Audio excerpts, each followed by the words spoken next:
हाल ही में आईआईटी बाबा अभय सिंह ने एक वीडियो में संत प्रेमानंद महाराज के आश्रम से जुड़ी अपनी व्यक्तिगत अनुभव साझा किए हैं। उन्होंने बताया कि वृंदावन में स्थित प्रेमानंद महाराज के आश्रम में उनसे मिलने के लिए लंबी प्रतीक्षा करनी पड़ती है और मुलाकात के लिए पहले से नंबर लेना आवश्यक होता है। आईआईटी बाबा ने 2 दिन वृंदावन में रुकने के बावजूद संत से मुलाकात नहीं कर पाए क्योंकि आश्रम में दर्शन के लिए लंबी कतारें थीं। आईआईटी बाबा ने प्रेमानंद महाराज की शिक्षाओं की सराहना की और कहा कि उनकी बातें सुनकर मन को शांति मिलती है।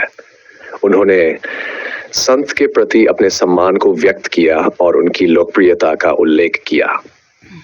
ये वीडियो सोशल मीडिया पर तेजी से वायरल हो रहा है, जिससे संत प्रेमानंद महाराज के आश्रम की व्यवस्थाओं और उनकी लोकप्रियता पर चर्चा हो रही है। अधिक जानकारी के लिए आप नीचे दिए गए वीडियो को देख सकते हैं, जिसमें आईआईटी बाबा ने प्रेमानंद महाराज के आश्रम के बारे में अपने अनुभव साझा किए हैं।